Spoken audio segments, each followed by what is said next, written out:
ನನ್ನನ್ನು ಹೈಕಮಾಂಡ್ ಕರೆಸಿದ್ರು. ಇವತ್ತು ನನ್ನ ಅಭಿಪ್ರಾಯವನ್ನು ಕೇಳಿದ್ದಾರೆ. ಅಭಿಪ್ರಾಯ ಕೇಳಿದಂಥ ಸಂದರ್ಭದಲ್ಲಿ ನಾನು ಮೊದಲು ನಿಮಗೆಲ್ಲ ಏನು ಹೇಳಿಕೆ ಕೊಟ್ಟಿದ್ದೆ ಅದಕ್ಕೆ ಬದ್ಧವಾಗಿದ್ದೇನೆ. ನನಗೆ ಒಂದು ಬದಲಾವಣೆ ಬೇಕು ನಮ್ಮೆಲ್ಲರಿಗೂ ಕೂಡ. ಮುಂದೆ ಕಾಂಗ್ರೆಸ್ ಪಕ್ಷ ಮತ್ತೆ ಅಧಿಕಾರಕ್ಕೆ ಬರಬೇಕು.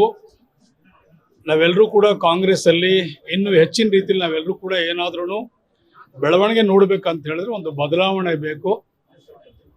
ಸೊ ಶಿವಕುಮಾರ್ ಅವರು ಸಾಕಷ್ಟು ಇದರಲ್ಲಿ ಹೋರಾಟ ಮಾಡಿದ್ದಾರೆ, ಸಂಘಟನೆ ಮಾಡಿದ್ದಾರೆ. ಪಕ್ಷವನ್ನು ಈ ಮಟ್ಟಕ್ಕೆ ಇವತ್ತು 140 MLAಗಳನ್ನು ಮಾಡಲಿಕ್ಕೆ ಅವ್ರ ಶ್ರಮ, ಬೆವರು, ಹೋರಾಟ ಎಲ್ಲವೂ ಕೂಡ ಇದೆ. ಅವ್ರಿಗೆ ಇವತ್ತು ಒಂದು ಅವಕಾಶ, ಸೂಕ್ತವಾದ ಸಮಯ ಇದು. ಮುಂದಕ್ಕೆ ನಮಗೆ 2028ಕ್ಕೆ ಸರ್ಕಾರ ಬರಲಿಕ್ಕೆ ಒಂದು ಒಳ್ಳೆ ಸುಗಮವಾದಂಥ ಹಾದಿ ಆಗ್ತದೆ. ಅವನಿಟ್ಟು ತಾವು ಮಾಡಿಕೊಡಿ ಅಂದ್ಬಿಟ್ಟು ಅವ್ರಿಗೆ ನಾನು ಮನವಿ ಮಾಡ್ಕೊಂಡಿದ್ದೆ.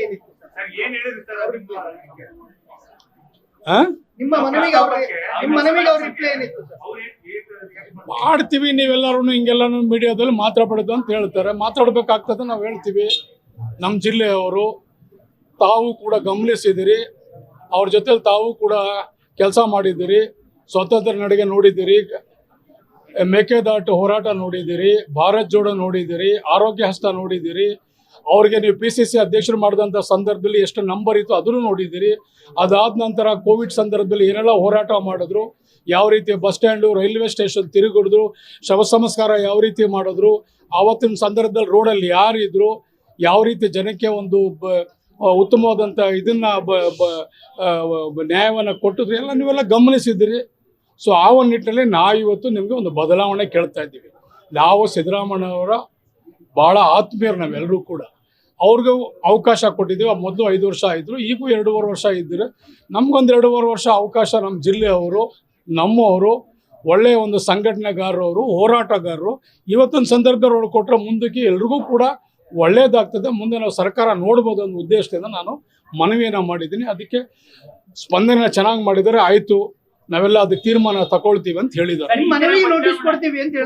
ಮನವಿಗಲ್ಲ, ಪದೇ ಪದೇ ನಾವೆಲ್ಲರೂ ಕೂಡ ಈ ರೀತಿ ನಾವೆಲ್ಲರೂ ಕೂಡ ಪಕ್ಷದಲ್ಲಿ ಭಿನ್ನಾಭಿಪ್ರಾಯ ಮಾಡಬಾರ್ದು ಅಂತ ಹೇಳಿದ್ರು. ಸ್ವಾಮಿ ಬೇರೆಯವ್ರುಗಳಿಗೆ ನನಗೂ ಹೇಳಿ ಅಂತ ಹೇಳಿದ್ದೀನಿ. ಅದನ್ನೇ ಇವತ್ತು ಮಾಡ್ತೀವಿ ಅಂತ ಹೇಳಿದ್ದಾರೆ. ಎಲ್ರಿಗೂ ನಾವೆಲ್ಲ ಅದಕ್ಕೆಲ್ಲ ತೀರ್ಮಾನ ತಗೊಳ್ತೀವಿ. ನಾವು ಏನ್ ಮಾಡ್ಬೇಕಂತ ಹೈಕಮಾಂಡ್ ಅಲ್ಲಿ ಇದೆ, ಹೈಕಮಾಂಡ್ ತೀರ್ಮಾನ ಮಾಡಿ. ನೋಡಿ, ನನಗೆ ಆಶಾ ಭಾವನೆ ಇದೆ. ಅವರು ಮಾತಾಡಿದಂಥ ರೀತಿ ನೀತಿ ನೋಡಿದ್ರೆ ನಮಗೆ 200% ಬದಲಾವಣೆ ಮಾಡಿ ಒಂದು ಸೂಕ್ತವಾದಂತ ನ್ಯಾಯ ನಮ್ಗೆಲ್ಲರೂ ಕೂಡ ಕೊಡ್ತಾರೆ ಅಂತ ಹೇಳಿ ಆಶ್ವಾಸ ಇದೆ.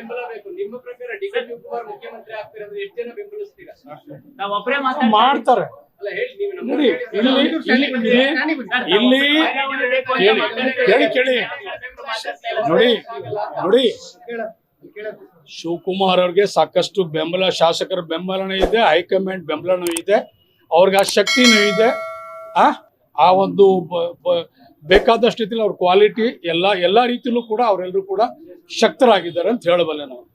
ಲೇಟೆಸ್ಟ್ ಹಾಗೂ ಇಂಟ್ರೆಸ್ಟಿಂಗ್ ಸುದ್ದಿಗಳಿಗಾಗಿ ಬಾಸ್ ಟಿವಿ ಕನ್ನಡ ಚಾನೆಲ್ನ ಸಬ್ಸ್ಕ್ರೈಬ್ ಮಾಡಿ. ಹಾಗೆಯೇ ಬೆಲ್ ಐಕಾನ್ ಪ್ರೆಸ್ ಮಾಡಿ. ಇದರ ಜೊತೆಗೆ ಫೇಸ್ಬುಕ್, ಇನ್ಸ್ಟಾಗ್ರಾಮ್, ಎಕ್ಸ್ನಲ್ಲೂ ಮಿಸ್ ಮಾಡದೆ ಫಾಲೋ ಮಾಡಿ.